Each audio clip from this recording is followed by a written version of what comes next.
Get ready to grow. Good evening and welcome to a special Nebraska State Fair edition of the program. We've got so much material we couldn't contain it to a single half hour, so we've expanded this evening with an hour-long broadcast with some of our highlights from the recently concluded Nebraska State Fair, including livestock shows, talks with ag leaders, and highlights from our broadcast right here on NTV.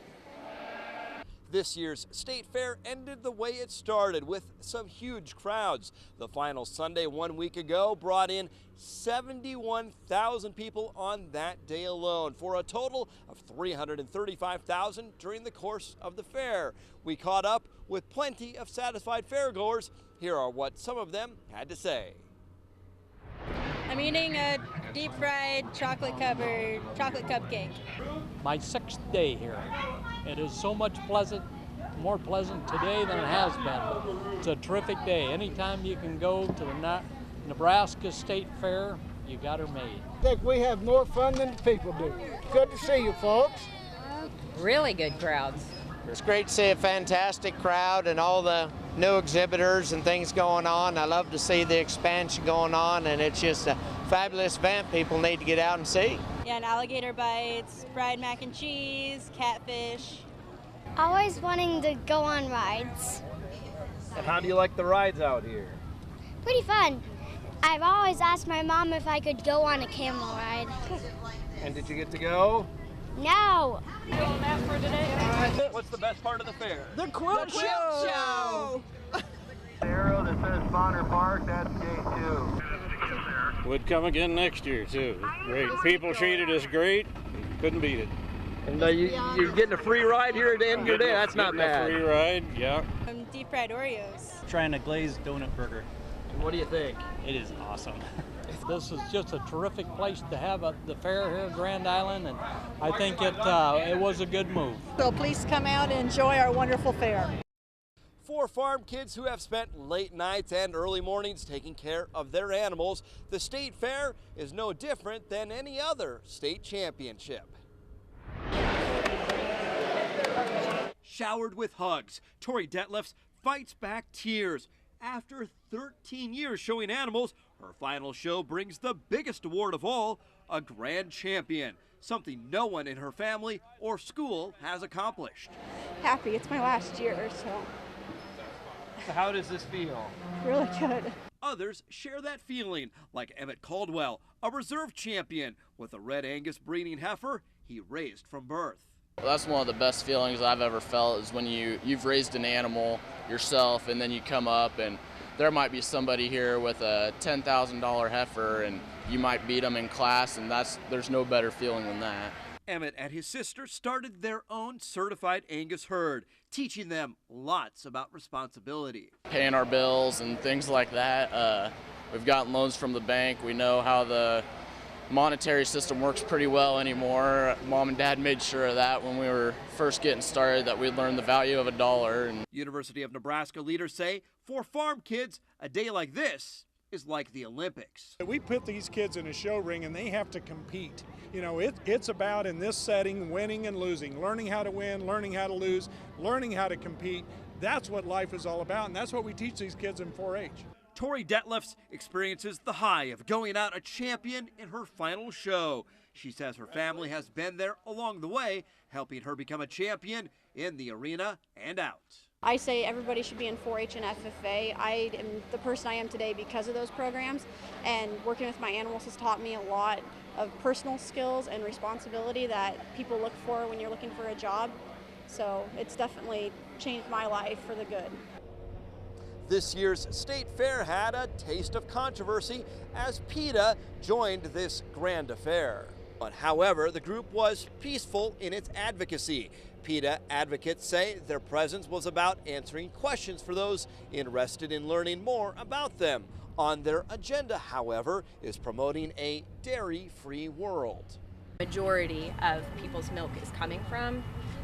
They understand, and a lot of people understand, that it's sort of a common enemy. The factory farms are hurting the smaller farms too. And while we stand on the side of we don't think any animal should be exploited or killed, our focus is on this stuff, and this stuff is happening at the big places. One local dairy farmer stopped by the booth saying he wanted to test PETA's knowledge about how much they really know about the dairy industry.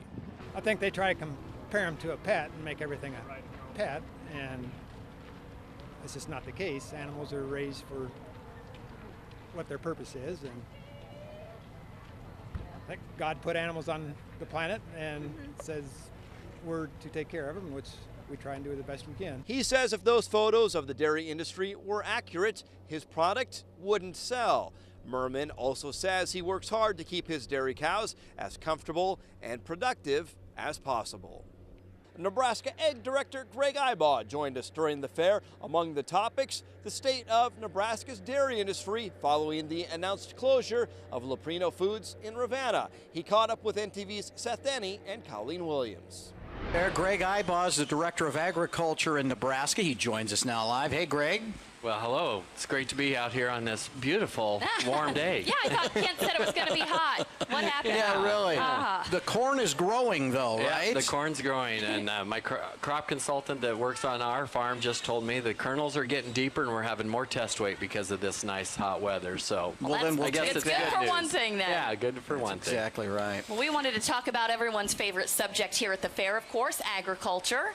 Well, what kind of things are you hearing from people out here? Well, you know, it's just the State Fair being here in Grand Island now, it's been an opportunity for them to refocus on agriculture and focus on and point out things that agriculture does. We have great livestock exhibits. The 4-H and FFA are moving into today for the weekend, and just an exciting time. It really is. How much are you hearing, Greg, from producers about the Farm Bill and the issues they've had moving forward on this? Now the lawmakers are on recess. Are they ever going to get this thing done? Well, that's a concern.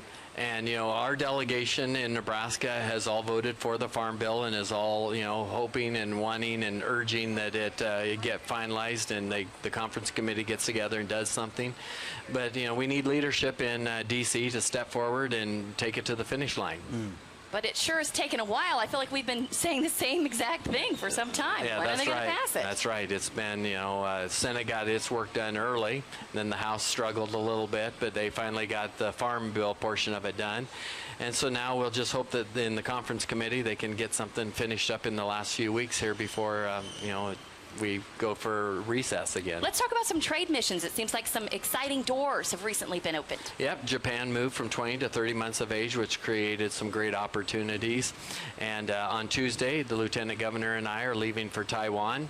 And after spending a few days in Taiwan, talking to the good customers we have there of Nebraska commodities, he's going to travel on up to Japan to spend some time with DED, attend a conference there, and talk more about Nebraska agriculture. Greg, what's wrong with the dairy industry in the state of Nebraska? Leprino Foods is closing their Ravenna plant. They claim there's not enough milk in the state of Nebraska to run their plant. Well, I think it's a great example of how economic development in Nebraska is really tied to livestock and agriculture. It is. And if we can expand the livestock industry, we'll be able to have plants. We need to expand the livestock industry to have plants like Leprino stay in operation and keep those 170 jobs and the over $5 million worth of payroll in that community. We're almost out of time, and I'm sorry about that, but are the dairy farmers, are there too many restrictions on these people to not have dairy farms like this?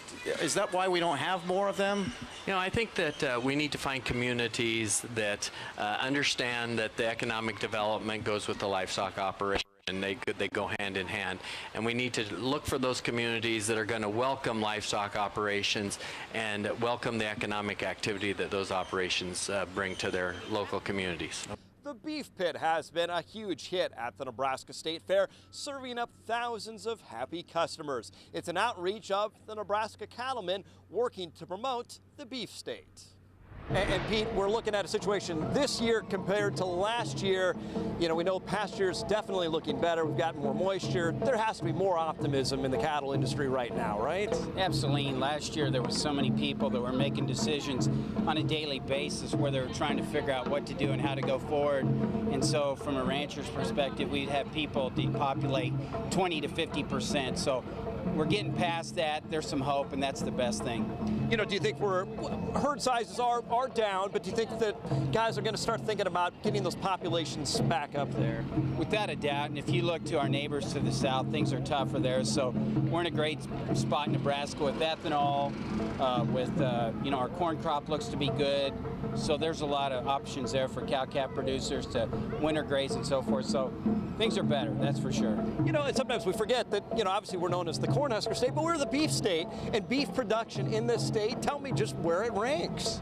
Well, we're number 2 right now nationally behind Texas, and so there's some things involved there that we feel that we're in a strong position to overtake Texas and be the number 1 state here in the near future. So that always gives people a lot of pride.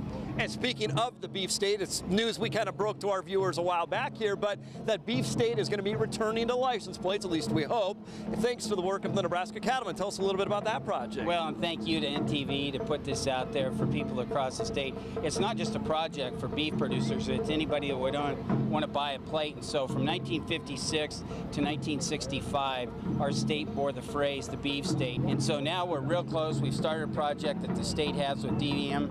And so with that in mind, we're getting closer and closer to have that to be official plate that people can choose throughout the state. You guys at the Nebraska Cattlemen have to feel awfully good to be part of this Nebraska State Fair here in Grand Island, because if anybody has been here the last 4 years, one of the places everybody has to stop is the beef pit. How cool is that to be associated with that? We were a little anxious when the State Fair moved here, but it has turned out way better than we could even have hoped. We're the spot to be. That's right, got to be the beef pit. Well, Pete, thanks so much. Thanks, Steve. On the lighter side, one of NTV's favorite moments during our live coverage of the State Fair came in the Midway, where we found an unexpected cotton candy seller. Take a look. So, honestly, I felt like it was my duty, my honor, really, it was my job to investigate and go in depth and find out what it is like to work at a fair. And I can tell you the number of customers I've had, I've done a really terrible job. No one has wanted to buy anything from me. But luckily, I have Ike Todd here. He's one of the big guys with Wade Shows, joining us to talk about how awesome the fair has gone for you. So how do you think things are going? I think they're going very good. We're having a great time here. It has to be fun to go to different state and see the setup and the people. What have you liked about being here? Being here is the people and the quality of the fair. Now, what's wrong with my technique? Watch. Would you like some cotton candy? How come no one has really wanted anything? I'm not sure. Tell me what Wade shows, what new things you guys have. This year we premiere our Big Daddy's Barbecue. That's behind us right now. We have the Amazing Fighter that's in the back corner, and all our many spectacular rides. Whitewaters. I can't believe it. The portable water ride, if you guys haven't seen it, it is amazing. It is... You'd think it was a permanent fixture, yet you guys, people must just be in awe when they see something like that. With the hot weather this year, it's definitely a favorite. That's right. And I was talking earlier just about the quality of life, the little touches that you guys do, the shade, the covers on the table. Talk about how you guys are the best. We take pride in what we do. We love playing fairs, and our carnival business is our life. Yeah. And so far, the reaction that you've been getting from people? Very positive. Everybody's very happy with the fair. And you're going to teach me how to make the cotton candy? Do our best. After the break, we will hear from the head of Nebraska Farmers Union. But first, throughout the show tonight, we are going to hear some reflections from farm and ranch families who visited the 2013 Nebraska State Fair. Hi, I'm Taylor Schultz. And I'm Isabel Schultz. We're from Caro, and we love the State Fair because we get to show our animals and see our friends. Hi, I'm from Kelly Lewis from Litchfield, Nebraska, and the best thing about the State Fair is all the educational opportunities you have to teach kids about agriculture.